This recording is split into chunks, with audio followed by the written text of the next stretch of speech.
बातमीपत्रात आता पाहूया दिल्लीपासून ते दिल्लीपर्यंतच्या ताज्या घडामोडींचा धबधबा। दादरमधील कबूतरखाना बंदीच्या समर्थनार्थ आज 13 ऑगस्ट रोजी मराठी एकीकरण समितीने आंदोलन पुकारण्यात आलं। जैन मुनींनी दिलेल्या धमकीला प्रत्युत्तर देण्यासाठी हे आंदोलन करण्यात येत आहे। मराठी एकीकरण समितीचे पदाधिकारी आणि कार्यकर्ते आंदोलनस्थळी दाखल झाले असता पोलिसांकडून त्यांची धरपकड करण्यात आली।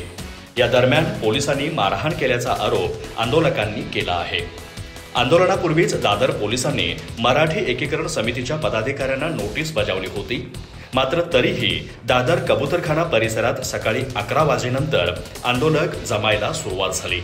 जमलेल्या आंदोलकांकडून परिसरात जोरदार घोषणाबाजी करण्यात आली। पोलीस आणि आंदोलकांमध्ये बाचाबाची झाली। त्यानंतर पोलिसांनी आंदोलकांची धरपकड सुरू केली। पोलिसांनी आणीबाणीचा काळ आणू नये असं आंदोलकांनी म्हटलं आहे। यावेळी हा विषय धार्मिक नसून सामाजिक असल्याचं आंदोलकांचं म्हणणं आहे। शस्त्र उचलण्याची भाषा मराठी माणसाला कोणी सांगू नये, मराठी एकीकरण समितीच्या आंदोलनाला अटकाव का, असा सवाल आंदोलकांकडून उपस्थित करण्यात आला। काही दिवसांपूर्वी जैन समाजाच्या आंदोलकांकडून हायकोर्टाच्या आदेशाचं उल्लंघन झालं। पोलिसांच्या अंगावर धावून गेले, ताडपत्री शेडची मोडतोड केली, त्यांच्यावर गुन्हा का दाखल केला नाही असा प्रश्न आंदोलकांनी उपस्थित केला। शस्त्रे काढण्याची भाषा करूनही जैन धर्मियांवर कोणतीही कारवाई केली जात नाही। एरवी देवेंद्र फडणवीस कोणत्याही विषयावर बोलतात, मग या प्रकरणावर का बोलत नाहीत? 6 ऑगस्टला पोलिसांनी एकाही जैन धर्मियांवर कारवाई केलेली नाही, तेव्हा तुम्ही कुठे होता? असा सवाल मराठी एकीकरण समितीचे पदाधिकारी गोवर्धन देशमुख यांनी केला। तसेच पोलिसांनी मला मारहाण केली आहे, माझं रक्त काढलं, तुम्ही मराठी माणसाचं रक्त काढलं असा आरोपही त्यांनी केला। या सर्व घडामोडींवर मंत्री मंगलप्रभात लोढा यांनी मौन बाळगल्याचं दिसून आलं। त्यांना आजच्या आंदोलनाबाबत विचारलं असता मला त्यावर काहीही बोलायचं नाही असं ते म्हणाले। छत्रपती शिवाजी महाराज यांचे मावळे वरण भात तूप खाऊन लढायला गेले का? ते मांस खात होते। बाजीराव पेशवे देखील मांस खात होते, त्याशिवाय युद्धावर लढता येत नाही। आता सीमेवरच्या सैन्याला सुद्धा मांस खावेच लागते। वरण भात तूप पोळी श्रीखंड खाऊन युद्ध लढता येत नाही। तुम्ही महाराष्ट्राला नपुंसक बनवत आहात असं म्हणत उभाटाचे नेते संजय राऊत यांनी स्वातंत्र्य दिनी मांस विक्री आणि कत्तलखाने बंद या निर्णयावरून सरकारवर टीकास्त्र डागलंय। संजय राऊत पुढे बोलताना म्हणाले की देवेंद्र फडणवीस यांनी छत्रपती शिवाजी महाराज यांच्या महाराष्ट्राला कुणाच्या दबावाखाली शाकाहारी राज्य घोषित केलं आहे का, असा सवाल उभाटाचे नेते संजय राऊत यांनी केलाय। तर मुंबई पुण्यासारख्या शहरांमध्ये नॉनव्हेज खाणाऱ्यांना प्रवेश दिला जात नाही, घर विकलं जात नाही, यावर संघर्ष सुरूच आहे। आता 15 ऑगस्ट रोजी मनपा फतवा काढतं, मांस विक्रीवर बंदी आणतं। स्वातंत्र्य दिन हा आनंद साजरा करण्याचा दिन आहे, हा धार्मिक उत्सव नाही, हा शौर्य दिवस आहे। हे स्वातंत्र्य देवेंद्र फडणवीस, अमित शहा, नरेंद्र मोदी यांच्यामुळे मिळालेलं नाही। संजय राऊत पुढे म्हणाले, देवेंद्र फडणवीस म्हणतात काँग्रेसच्या काळात त्यांचं सोडा, तुमच्या काळात काय सुरू आहे? काहीही झालं की ही लोक काँग्रेसच्या काळात हे झालं म्हणतात। तुमच्या स्वप्नात सुद्धा तुमच्या छातीवर काँग्रेस बसलेली आहे, यांना काहीही विचारा, काँग्रेसच्या काळात असं म्हणतात। तुम्ही काय महाराष्ट्राला नपुंसक बनवत आहात का? संजय राऊत म्हणाले, देवेंद्र फडणवीस यांनी छत्रपती शिवाजी महाराज यांच्या महाराष्ट्राला कुणाच्या दबावाखाली शाकाहारी राज्य घोषित केलं आहे का, असा सवाल उभाटाचे नेते संजय राऊत यांनी केलाय। तर मुंबई पुण्यासारख्या शहरामध्ये नॉनव्हेज खाणाऱ्यांना प्रवेश दिला जात नाही, घर विकलं जात नाही, यावर संघर्ष सुरूच आहे। आता 15 ऑगस्ट रोजी मनपा फतवा काढतं, मांस विक्रीवर बंदी आणतं। स्वातंत्र्य दिन हा आनंद साजरा करण्याचा दिन आहे, हा धार्मिक उत्सव नाही, हा शौर्य दिवस आहे। हे स्वातंत्र्य देवेंद्र फडणवीस, अमित शहा, नरेंद्र मोदी यांच्यामुळे मिळालेलं नाही। स्वातंत्र्य मिळावं यासाठी अनेकांनी बलिदान दिलं, त्यात भाजपचा आणि मांस न खाणाऱ्यांचा काहीही संबंध नव्हता।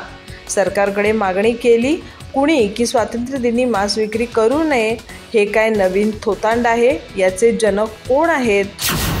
मराठा आंदोलक मनोज जरांगे पाटील मराठा आरक्षणाच्या मुद्द्यावरून आता चांगलेच आक्रमक झालेत। त्यांनी बुधवारी परभणीत बोलताना मराठा समाजाला 29 ऑगस्ट रोजी दिसेल त्या मार्गाने मुंबईत शिरण्याचं आवाहन केलं। आमचं आंदोलन शांततेत होईल, पण मुख्यमंत्री देवेंद्र फडणवीस यांनी काही कुरापत करण्याचा प्रयत्न केला तर महाराष्ट्र कायमस्वरूपी बंद राहील असा इशाराही त्यांनी यावेळी सरकारला दिला।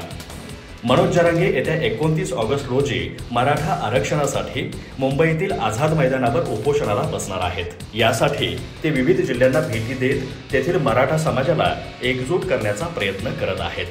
त्यांनी बुधवारी परभणी येथील मराठा बांधवांशी संवाद साधला।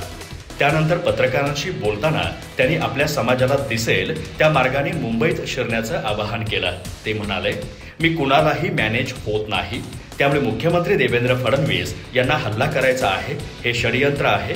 मी 27 ऑगस्ट रोजी आंतरवाली सराटी सोडेल, त्यानंतर मराठा बांधवांनी दिसेल त्या मार्गाने मुंबईत दाखल व्हावं। यंदा माघार नाही, आपण ओबीसीतून आरक्षण घेतल्याशिवाय स्वस्थ बसायचं नाही, ते म्हणाले।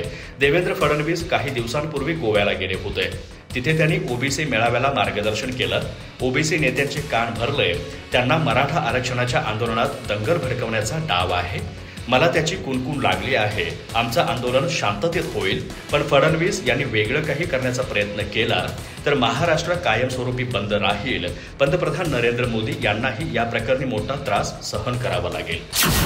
शिवसेना उद्धव बाळासाहेब ठाकरे पक्षाचे आमदार तथा विधान परिषदेतील विरोधी पक्षनेते अंबादास दानवे यांनी महायुती सरकारवर मुलांच्या तोंडचा घास आफ्रिकेत पळवण्याचा आरोप केलाय।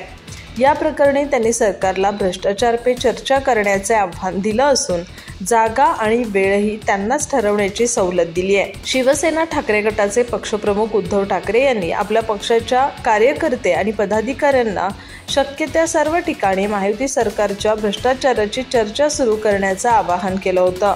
या पार्श्वभूमीवर अंबादास दानवे यांनी सरकारी तांदळाच्या भ्रष्टाचाराचा पर्दाफाश केलाय। या प्रकरणी त्यांनी जेबी ग्रेन्स डीलर्स नामक नोंदणीकृत संस्थेच्या अनिल कुमार गुप्ता नामक व्यक्तीच्या भ्रष्टाचार समोर आणलाय।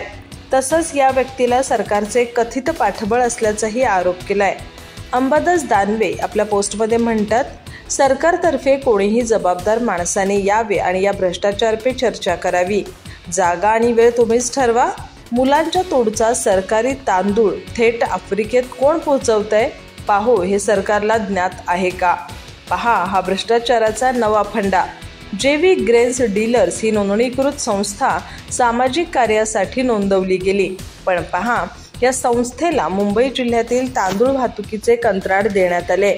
या संस्थेचे अनिल कुमार गुप्ता यांची संस्थेबाबत वृत्ती वरून सज्जन आतून चोर अशीच आहे। संस्थेला होणारा नफा सामाजिक उपक्रमासाठी वापरण्याऐवजी तो हे महाशय स्वतःच्या फायद्यासाठी वापरत असल्याचं समोर आलंय। हे ऑडिटच्या शेअर होल्डिंगच्या नमुन्यातून सूर्यप्रकाशासारखे स्पष्ट झालंय। मंत्रिपद गेल्यानंतर 5 महिने उलटूनही राष्ट्रवादी काँग्रेस अजित पवार गटाचे नेते आणि आमदार धनंजय मुंडे यांनी मुंबईतील शासकीय निवासस्थान सातपुडा बंगला अद्याप रिकामा केलेला नाही। मुंबईत स्वतःचं घर नसल्याने बंगला सोडला नसल्याचं त्यांनी यापूर्वी स्पष्टीकरण दिलं होतं। मात्र गेल्या वर्षी विधानसभा निवडणुकीत सादर केलेल्या प्रतिज्ञापत्रानुसार त्यांच्याकडे मुंबईतच एक आलिशान फ्लॅट असल्याची माहिती समोर आली आहे। विशेष म्हणजे हा फ्लॅट खरेदी केल्यापासून बंद असून आताही तो वापरात नाहीये।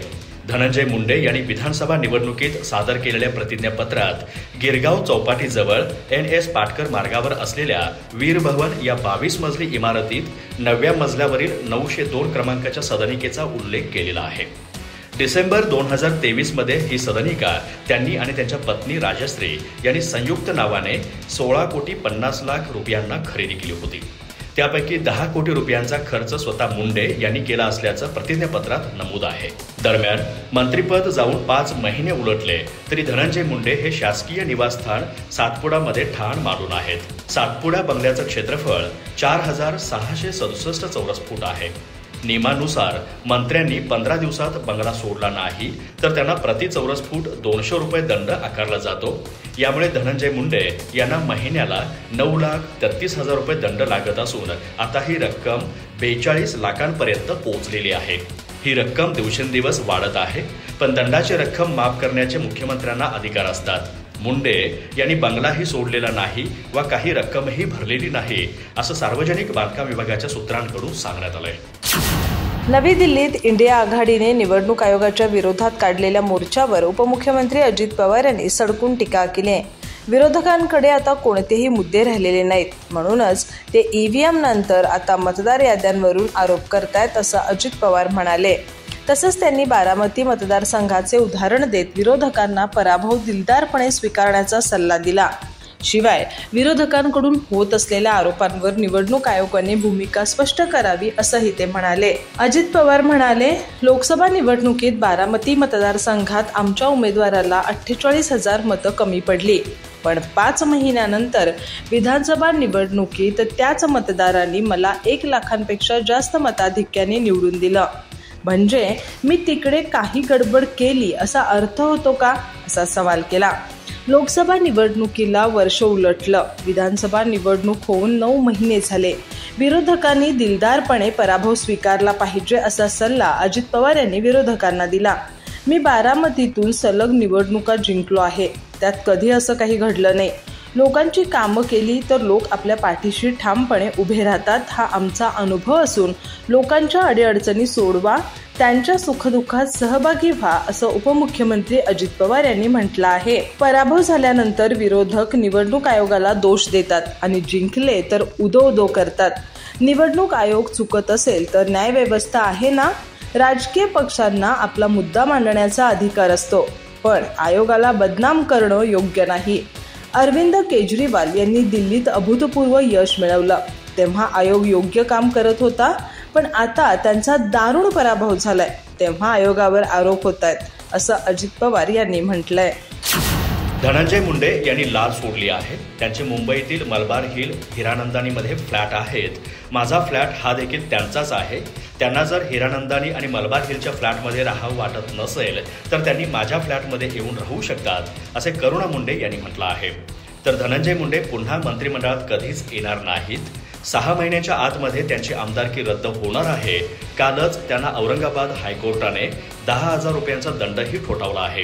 करुणा मुंडे म्हणाल्या की धनंजय मुंडे यांच्या दुसऱ्या पत्नीचा आणि माझा काहीच मतभेद नाहीत. धनंजय मुंडे यांनी आपण लोकप्रतिनिधी आहोत हे विसरू नये. शासकीय बंगला न सोडण्यासाठी ते खोटं बोलत आहेत.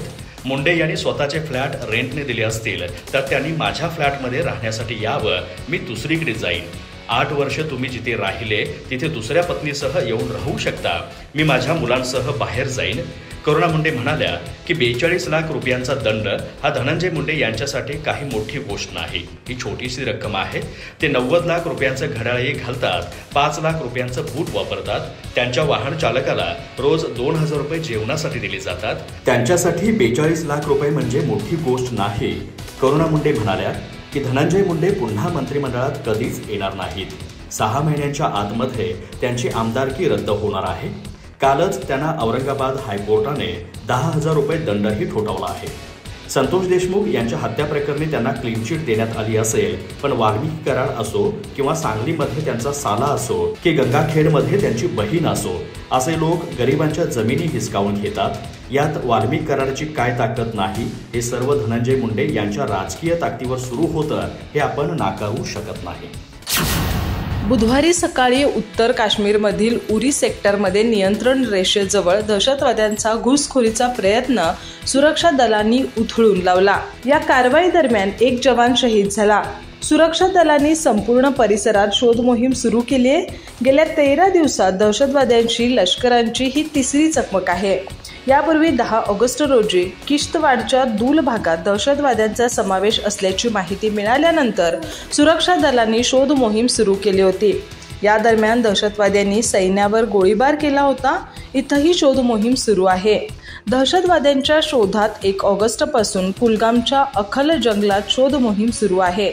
इथं 2 सैनिक शहीद झालेत तर 9 सैनिक जखमी झालेत. 2 दहशतवादीही मारले गेलेत. 2 ऑगस्ट रोजी सकाळी सुरक्षा दलांनी पुलवामा येथील दहशतवादी हरीस नझीर डार याला ठार मारलं. तो C श्रेणीचा दहशतवादी होता. पहलगाम हल्ल्यानंतर 26 एप्रिल रोजी गुप्तचर संस्थांनी ज्या 14 स्थानिक दहशतवाद्यांची नावं जाहीर केली होती त्याच्या यादीत हरीसचा समावेश होता. एका अधिकाऱ्याने सांगितलं होतं की परिसरात दहशतवादी कारवायांची गुप्त माहिती मिळाल्यानंतर 1 ऑगस्ट रोजी संध्याकाळी शोध मोहीम सुरू करण्यात आली होती. या दरम्यान दहशतवाद्यांनी सुरक्षा दलांवर गोळीबार केला. यानंतर चकमक सुरू झाली. जंगलात किती दहशतवादी लपले आहेत हे अद्याप स्पष्ट झालेलं नाही.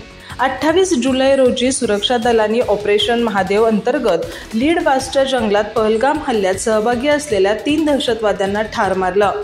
31 जुलै रोजी पुंछमधील नियंत्रण रेषेजवळ घुसखोरी करताना आणखी 2 दहशतवाद्यांना ठार मारण्यात आलं.